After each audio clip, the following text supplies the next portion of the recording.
existem vias excitatórias.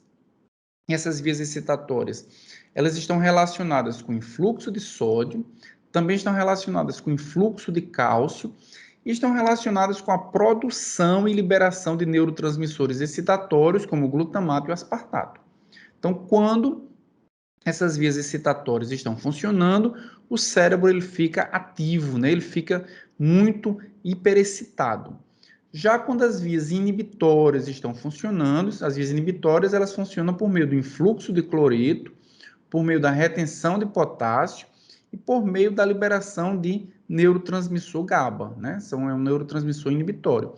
Quando essas vias estão funcionando, o nosso sistema nervoso central, nosso encéfalo, ele fica inibido.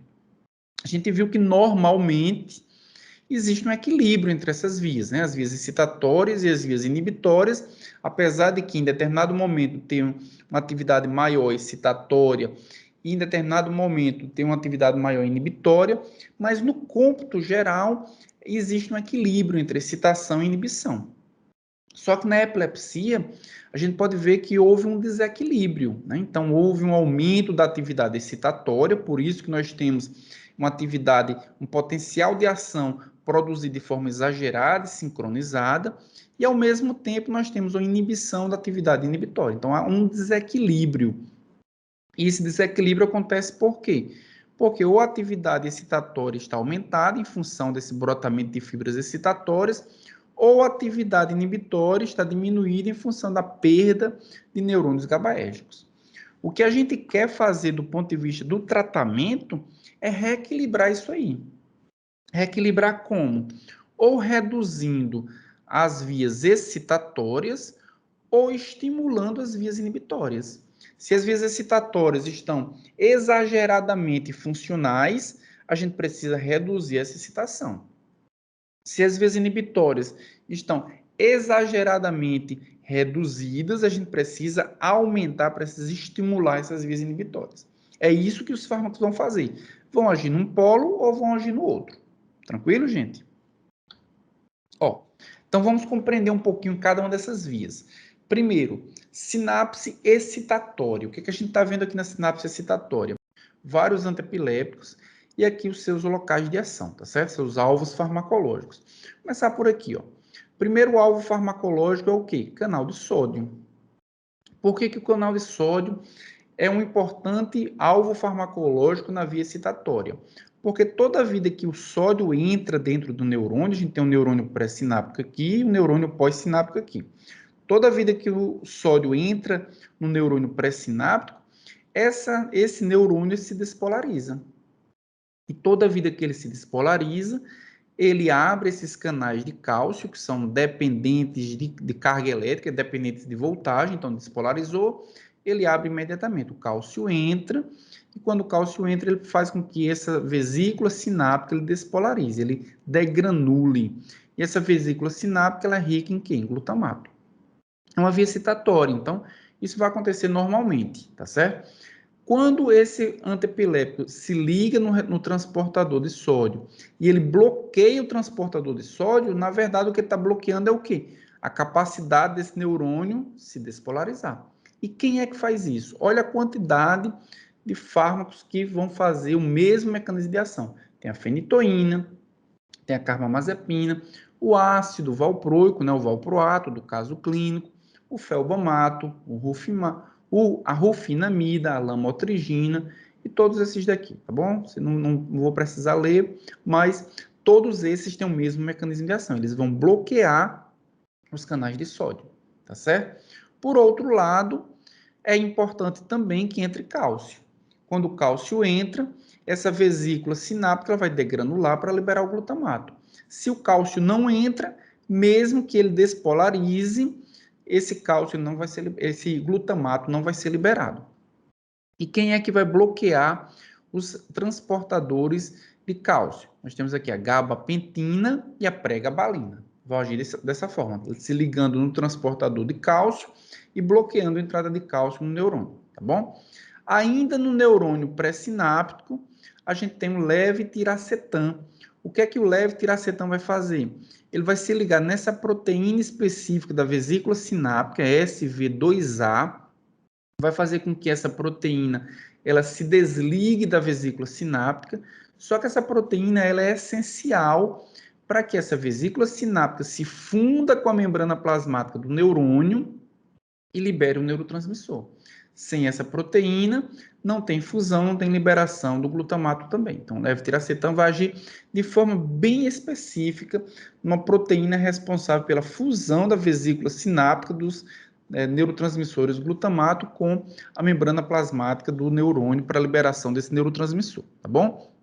Então, pré-sinapticamente, na fibra excitatória, a gente tem 3 alvos, ou os canais de sódio, ou os canais de cálcio, ou essa proteína aqui, que é a proteína da vesícula sináptica.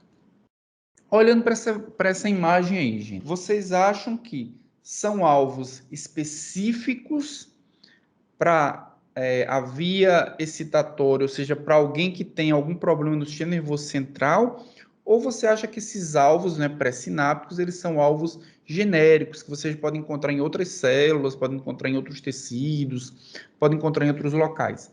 São alvos genéricos ou são alvos específicos? Por que eu estou perguntando isso?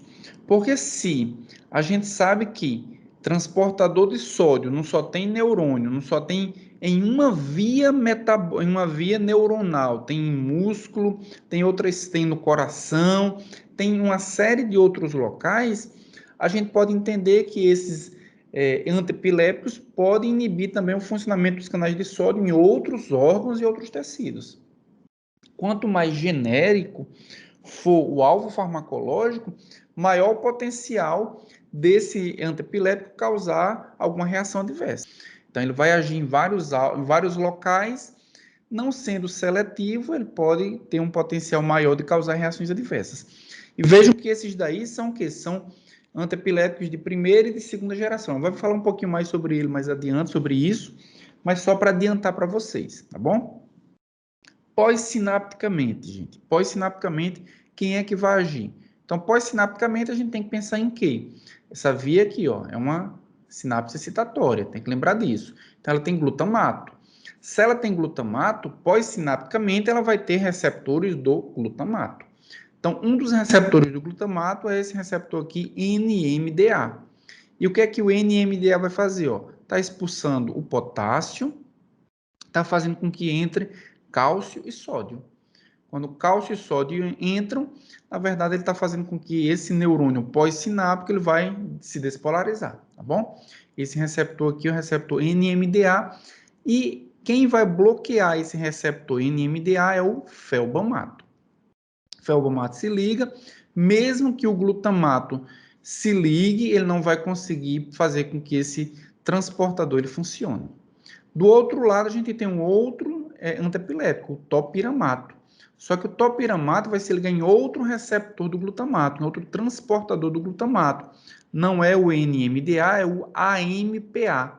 O AMPA vai fazer o quê? Expulsa potássio também, só que no lugar do potássio, ele vai fazer com que entre o sódio ou o cálcio. Ele não vai fazer com que entre os dois, ou entra o sódio ou entra o cálcio, tá bom?